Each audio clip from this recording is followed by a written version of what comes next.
গতকাল বিসিএস এর একটা প্রশ্ন ছিল পি কিউ আর ত্রিভুজের কিউ কোণ সমান 90 ডিগ্রি এবং পি কোণটা আর এর দ্বিগুণ হলে নিচের কোণটি সঠিক।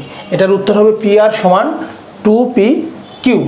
আচ্ছা, আমরা জানি ত্রিভুজের তিন কোণের সমষ্টি 180 ডিগ্রি, সেক্ষেত্রে আমরা লিখতে পারবো পি কোণ প্লাস কিউ কোণ প্লাস আর কোণ সমান 180 ডিগ্রি।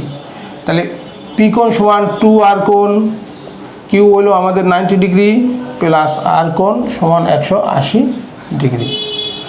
3 আর কোণ সমান 180 মাইনাস 90 ডিগ্রি, দ্যাট ইজ 3 আর কোণ সমান 90 ডিগ্রি, অতএব আর কোণ সমান 30 ডিগ্রি।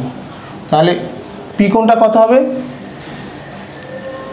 পি কোণ সমান হবে 60 ডিগ্রি। আমরা জানি ত্রিভুজের একটি সাইন সূত্র আছে, ত্রিভুজের যে কোনো বাহুর দৈর্ঘ্য অপর কোণের সাইনের অনুপাতে সমানুপাতিক হয়। যেমন এক্ষেত্রে হবে Q R by sine 60 degree, P Q by sine 30 degree, আবার P R by sine 90 degree. তাহলে সেখান থেকে আমরা যদি লিখি P Q by sine 30 degree, P R by sine 90 degree, আর Q R by sine 60 degree. তাহলে পি কিউ সাইন 30 ডিগ্রি মান half, P R sine 90 degree মান 1, কিউ আর সাইন 60 ডিগ্রি মান √3/2।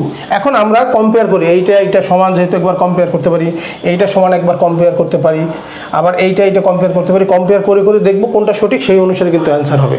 এক্ষেত্রে অ্যান্সার আসবে পি আর সমান 2পি Q. আমরা যদি এই দুটোর ভিতরে কম্পেয়ার করি তাহলে কি লেখা যায়? পি কিউ বাই হাফ সমান P R by 1, that is এখান থেকে আমরা লিখতে পারি পি আর সমান 2পি কিউ। ধন্যবাদ সবাই।